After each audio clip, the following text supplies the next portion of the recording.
আমার পাড়ার সেই একটা দোকানদার যেরকম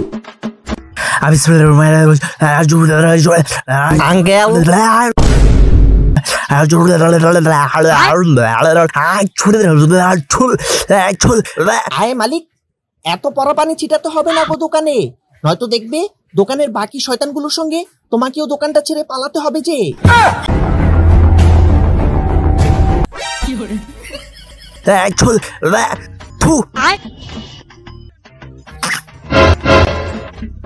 যখনই দেখবি পানি ফোরা ছিড়াইতেছে আমি দোকানো, তখন আমার লগে কথা কমি না, বুঝছত নি ফটলা।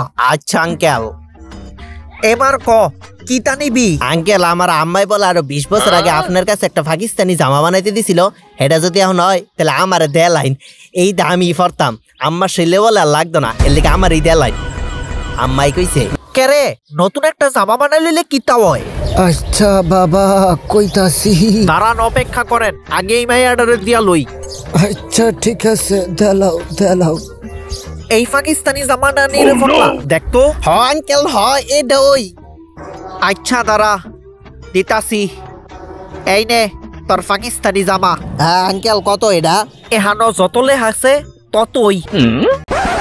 5,000 5,090 টাকা। কিন্তু আঙ্কেল গুলিস্তানে তো ইটা পাকিস্তানি জামা 600 টাকা করে ডাইকা ডাইকা বেচে। আপনি কিতা নিবেন কোন? কইছিলাম আমার বুড়া জামাইটার লিগে একটা পায়জামা বানাই দিতেন। বাবা তুমি ইটা কিতা বানাই দিছো? ইটা দিয়ে তুমি ডিসকভারি জামা বানাই দিছো? ইটা ফেন না না, ইটা আমার হাতের কাম না।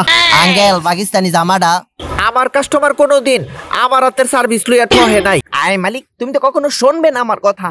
কাস্টমারদের সঙ্গে মিথ্যে বলতে নেই মালিক, কাস্টমার দোকানের লক্ষ্মী, তাদের সঙ্গে মিথ্যে বলতে নেই, নয়তো দেখবে দোকানে শুধু তুমি আর ওই তোমার মেশিনটাই পড়ে থাকবে, কোনো কাস্টমার থাকবে না দোকানে। ও আঙ্কেল আমার পাকিস্তানি জামাটা এটা ঠিক করা যাইতো না।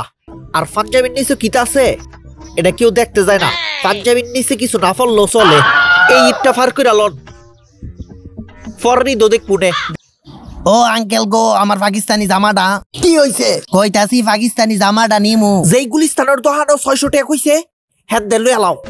না না, আমি 5,900 টাকা দিলাম তোমাতে, জামাটা দেলাও। এই জামার ডেলিভারি হইতো না। হ্যাঁ দাদা, আপনি কিতা নিবেন কোন?